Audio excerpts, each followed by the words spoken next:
The Honest Garage Podcast, where real shop owners tell real shop stories. Today on the Honest Garage Podcast, we're talking with a shop owner who didn't get into this business because he dreamed of owning a repair shop someday. He got into it out of frustration, stayed because he learned he was good at it, and built his business around one simple conviction. You can make a profit, be fair, and still sleep well at night. Our guest today is Mike Grueneich, owner of Providence Auto Care in Youngsville, North Carolina. Providence Auto Care opened in 2014 and serves drivers in Youngsville and the surrounding area with full-service maintenance and repair. On the shop's own site, Providence describes its mission as caring for people and their vehicles, built around transparent communication, trust, integrity, and exceptional service. Mike's path in automotive wasn't the usual, "I've loved cars since I was 5" story.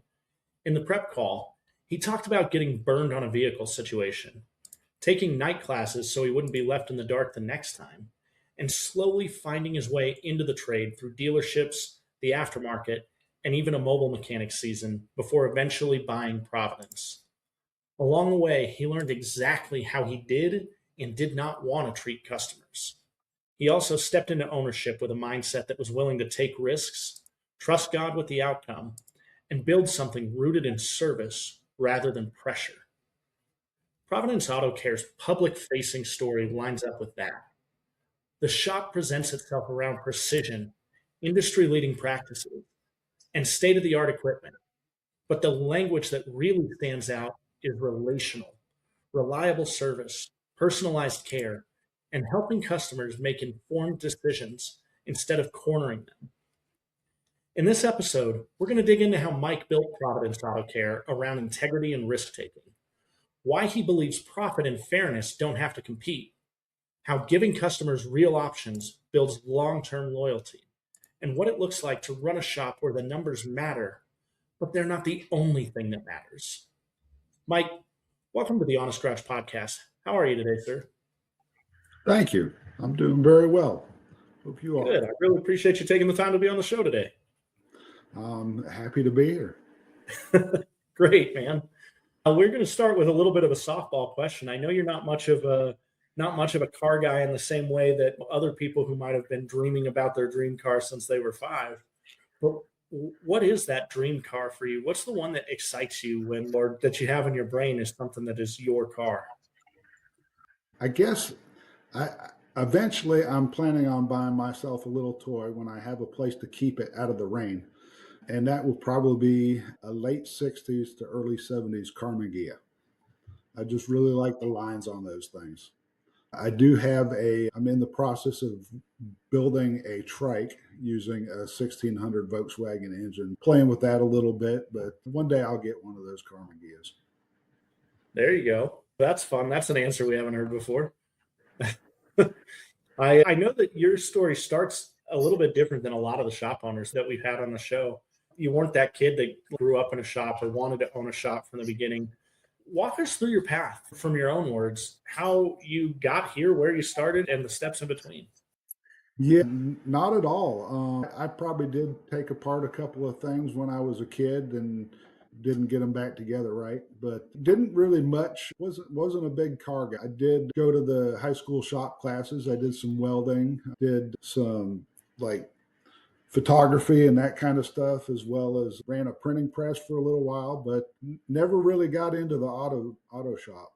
I kind of got into this by mistake. I had a 1984 Dodge Charger that was a piece of junk to start with, and had some trouble with it. Took it to the local dealership, went to pick it up, and made it probably 2 miles from the shop, and the thing broke down doing the same thing again. And this was back in the day before email and cell phones and all that kind of stuff. So I called them the next day and told them that it was doing the same thing. And they said, "You can tow it back to us and we'll just charge you to diagnose it again." And I decided at that point that I was going to learn enough to at least know what I was talking about and know what they were talking about when they talked to me.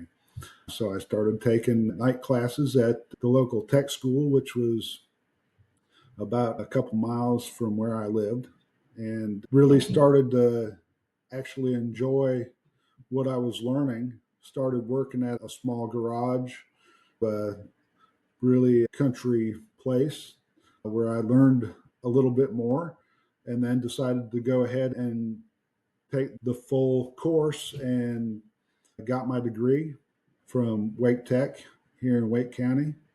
And from there, just worked at a couple of small shops and worked for a couple of different Ford dealers for a few years and just built my experience and my abilities. And even owning a shop was never really my goal. It was just a way to make money. But I had started other businesses in the past, so I did have some entrepreneurial desire. And I was offered this shop on a cold call from a fellow we had mutual friends.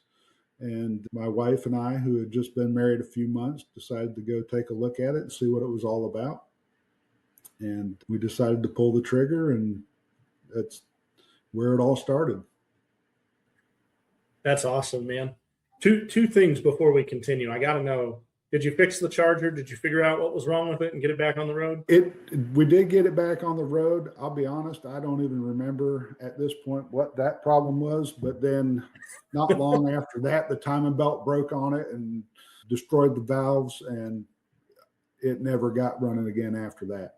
Oh, man. Well, it wasn't much of a Sorry. loss. It was that little slant 2.2. The other thing that I wanted to touch on was you mentioned that it was a little country place. What was something you learned at that spot that lasted the course of your career? Because sometimes it's the lessons we learn early on at a place that maybe was good or wasn't good that really stick with us for a really long time.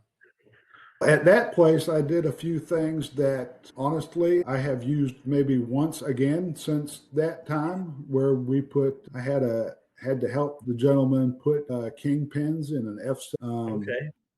And that all this was when I say country, it was like dirt floors. It was pretty dirty beyond the dirt floors. We worked on charged natural gas, like propane tank trucks and that kind of stuff. So learned some neat stuff there that honestly haven't had much use for since. But Learn how to troubleshoot problems. Yeah. I love that. So you mentioned you had this other entrepreneurial background. You have some now automotive background as we're getting to this place in your story. What was it that stood out about the cold call, as you put it, and the opportunity at Providence that made you and your wife say, all right, I'm ready to take that jump. This is the place. I had thought about starting my own business a few times, but it seemed rather daunting to me. Trying to find a place, the equipment that I didn't have yet, the investment that I would need. And this opportunity came up where it was an established business. He'd been in business for a couple of years. And so I was able to move right into the building that he was in. Most of the equipment that he had was going to transfer over because they were moving across the country. And so it just seemed like it would be a good time. The place that I was working, I really enjoyed working at. I had been there for 8.5 years, and it was a little mom and pop place. I loved working for them. However, I knew there was no growth there for me. There was no way I was ever going to own that place or go anywhere beyond being a technician. And it just seemed like the right time. When he called, it was pretty much just a God thing, and that's kind of where we got the name as well. Love that. And I think that there's something here for our listeners out there to, when you feel like it's the right time or you're looking into something, it sounds like it was a friend of a friend who connected you. The only way they could have known you might be interested is if you put that out in the world and started speaking that into existence. Is that how that came about? Yeah, I'm sure there were people in my life that knew that I wanted to do more than just stay at that shop. It's not something that I just talked about with a lot of people about starting a shop or owning a shop or anything like that, but they knew that I had the probably ability to do it and just thought that I would be a really good fit. Yeah, and if somebody else is kind of on the fence right now, maybe this is another divine intervention opportunity here. But if they're on the fence and they're not sure if they should take the leap, what would you tell people about your experience and what advice would you give them? It is definitely challenging. It is not for the faint of heart. I have learned much more in the past dozen years than I could even imagine. The things you think about as a technician and doing your own thing are not the headaches that you deal with on a normal basis. As a technician, you're not worried about what the tax rate is and how you're going to pay your tax next week, or what's going to happen when the fire marshal comes in and says we're going to close this place unless you do this and this. So there's definitely different headaches than there are just turning wrenches, but it's also nothing that I would really try and talk anybody out of either, because there is a lot of upside to it. There is some I enjoy having the freedom to be able to make those decisions and to be able to do what I think is right for that customer, for my business. Yeah, that's something we touched on in the prep call quite a bit was doing what you think is right and that integrity piece a lot. I know you worked in some places where customers were getting pressured, numbers came first. You saw things done in ways that didn't quite sit right. How did Yes. those experiences shape the standards that you've built and that you took into Providence? And what are the lines that you just simply won't cross as an owner with your business? Yeah, I worked in some businesses that were less than ethical, probably, in my view, selling people things that they didn't necessarily need or absolutely did not need. And I decided a long time ago that if I ever had my own business, I could see that there is enough work that needs to be done on the average car, um, that I don't need to make things up. I don't need to sell them something they don't need. There's enough work out there that needs to be done that I don't have to lie to a customer about it. I don't have to create work. There's enough there. Yeah. And I love that because I think that it speaks to what the industry has been accused of for a long time. And it speaks to the real shift that we're seeing take place as people are really driving towards being more integrity filled with the way that they're running their operations. And one of the things we talked about again on the prep call was just this need for the business to be profitable, but that you'd rather, I think you said right as we were getting ready to come on the air here, you care more about helping people than you do about making money. Yeah, I would rather make sure it's done right. And if I got to lose a little money to do that, I would rather do that than charge somebody for something that they didn't need, or that was something that was created in our shop. Things break when you're working on them sometimes. And if it's our fault, we're gonna own that. We're not gonna pass that along to the customer. I had actually the first tech that worked for me, his name was Chris. He used to say, sometimes you're the bug and sometimes you're the windshield. And that's kind of how we look at it. Sometimes you do all right and sometimes not so good, but it all washes out in the end. Yeah, and that's quite the picture there. Uh, I know a lot of owners act like these are at odds. You have to upsell all the time in order to make money, even if they don't need it, and they don't feel like they can be truly honest, and they justify it in a lot of different ways. When you think about making decisions that are good for the customer and good for the business, what does that decision making process look like for you? How do you communicate that to the customer and to your techs? I think that my number one thing when a car comes into our shop is, and I preach this to all my techs, is we're going to address the customer's concern first. If the vehicle comes in and they're complaining about they're not getting heat, we're gonna find that problem first. We're gonna look over the vehicle and see if there's anything else that needs addressing. But I'm not gonna sell him front and rear brakes when they came in because they're cold and they want some heat in the car. So we're going to address that concern first. We're then going to let them know everything else that we've found, the good, the bad, and the ugly, and we're going to let them make the decision on what they want to do with their vehicle.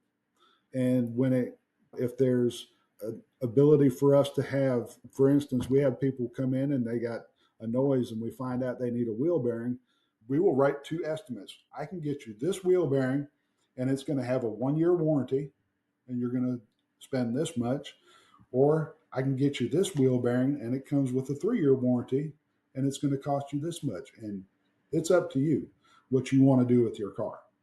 I'm not going to sell you this one just because I'm going to make more money. It's your decision. Yeah, you really put yourself in the role of that advisor. Yes. Yes. And I do my best to really teach our customers as well. And my service writer, Gary, is very good at that as well. When we have a vehicle that has a concern, we're going to walk them through it and why it needs this part and how that system works.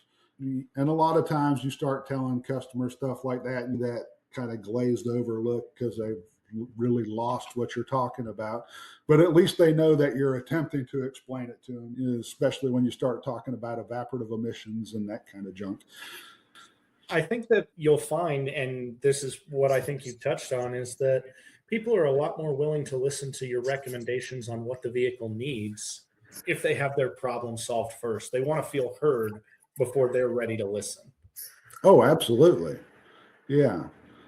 And it's not that you don't want to address that brake situation or the safety concern for them, but you got to Right. solve their problem before they're willing to listen. And then sometimes in North Carolina in the summer, the check engine light can be on and they have 4 bald tires, but they want their AC to work. So if we're going to figure that out, we're going to tell you need 4 tires. Yeah, they want to know what's wrong with the problem they're having when they bring it in. Yeah, I think that's a fair way to approach it. I know one thing that really stood out about you is that you know the numbers, you understand the business side of the business really well, but you don't really seem obsessed with kind of squeezing every last drop or dollar out of every repair order. It's kind of a unique situation. And it feels more like you're running in the flow state. And I'm curious how you find that balance personally and where that instinct as an owner comes from.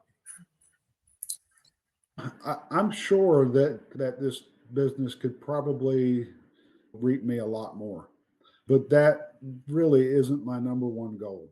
I really do want to help people with the problems that they're having, and I want to make an honest living. I do want to be able to sleep tonight at night, like you had mentioned, and to me, that's the most important thing. Sometimes it feels like I do just own my own job, and I do hope that the company grows and is profitable. But if it doesn't, then I guess that's okay too. Yeah. And I think that you're building a community. For anybody listening around the country who might not know this particular area of North Carolina, it's not a big city. There's a whole lot of relationship building that goes on behind the scenes. Talk to me a little bit about how you're building that community and those relationships while you're doing the work. We do. I just try to have some one-on-one time with the customers when they come in, if I can. I've gotten to know quite a few of them over the years. I've met their kids and work on their cars. So, I do try to help within the community as well, with whether it's supporting the local high school sports teams, that kind of stuff, or other charities in the area. That kind of stuff is important to me. But it really is just getting to know your customers and having that time to be able to just converse with them, find out what's going on in their lives and how you can help them. One of the things that I wanted to ask you in particular was if you were sitting across from another owner who's feeling pressured on principle, or they would argue with you that they don't have the time to go and build those relationships with customers and because they're so busy doing X, Y, or Z. Talk to me about the value that you see in that relationship building and how it's changed what you've seen happen in your shop.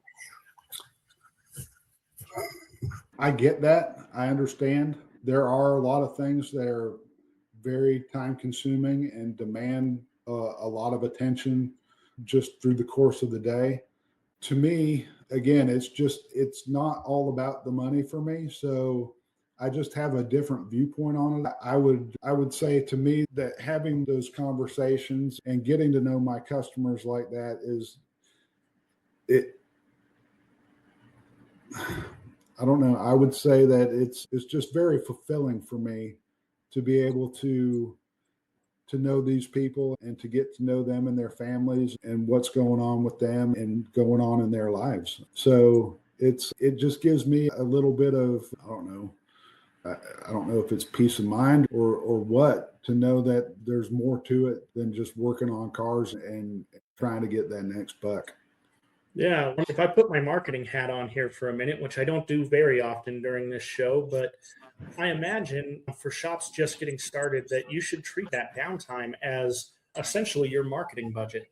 That time where you're maybe not completing a vehicle, but you're building a 5-star review and a relationship and a referral partner that's going to last. Oh, absolutely. Sometimes that relationship building capital is the best investment you can make, especially when you don't have capital to invest in the marketing side of things. 100%. This entire business has been built on word of mouth. We are honestly, we're down at the bottom of the hill behind a house and some other businesses set back in there. And there are people that live in neighborhoods around us that drive by us twice a day, every day, 5 days a week, and have no idea we're back there. So it's not like we're getting a lot of people coming in, just stopping in because they got a flat tire or they need an oil change. It is really all because of word of mouth. We do very little advertising.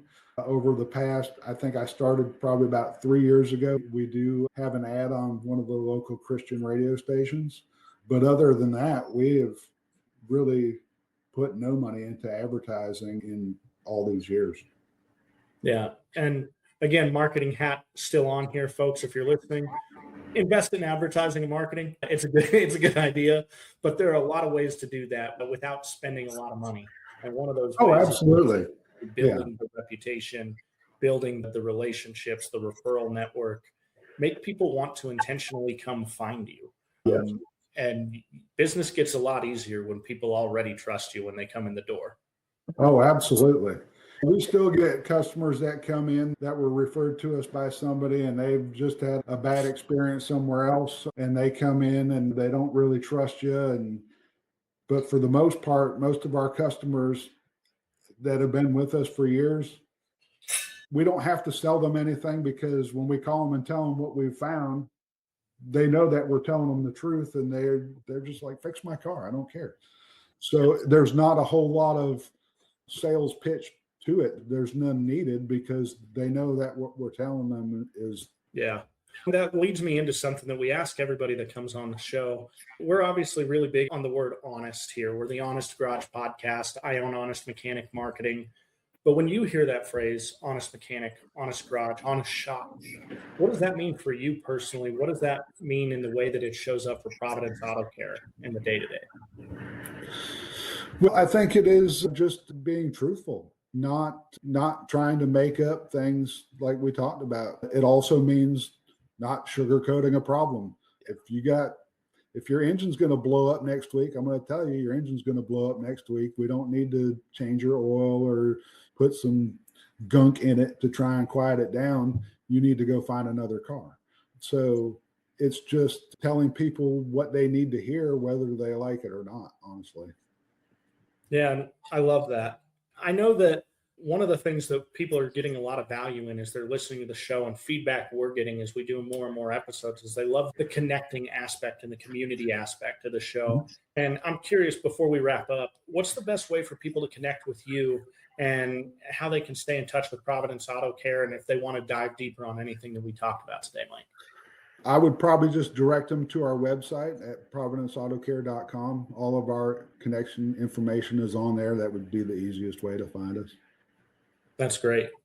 Awesome. And I just want to say a huge thanks to you for being on the show today, sharing your story, telling us what's working, and giving us kind of an under the hood look, if you will, at Providence Auto Care.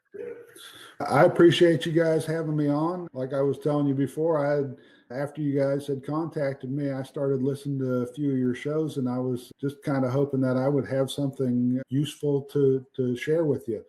Some of the guys that I listened to sounded pretty smart. I hope I have some value for some of them as well. Yeah, and thank you for the kind words. And yeah, I think that people are going to get a lot of value out of this episode as well. And on that note, if you're out there and you are listening and you or watching on YouTube and you got value from today's conversation, reach out to Mike, let him know, because that would be really fun for him, I think. But also share this episode, share the show with another shop owner, subscribe so that you don't miss future episodes. Leave us a review on the show on your favorite podcasting platform. It helps other people find us the same way reviews help drivers find you in your local neighborhoods. And for real world marketing advice and help with auto repair shops, you can always reach out to us at Honest Mechanic Marketing. We'd be very happy to have that conversation. But really, thanks again, Mike, for being on the show. Thanks everybody out there for listening. And as always, keep it honest in the garage.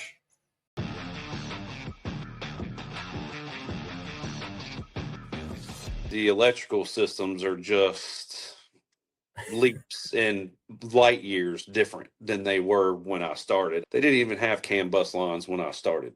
That wasn't even a thing. And to make all these electronics work inside your car with these touch screens and radios and navigation, and they're all built in. And back then, that's how they invented the CAN bus line, is because they figured out, they were like, we want to put all these features in this car. I know how much money we make. We've done it consistently for years. And then to take the leap, just because you're doing more doesn't mean you're going to make more money.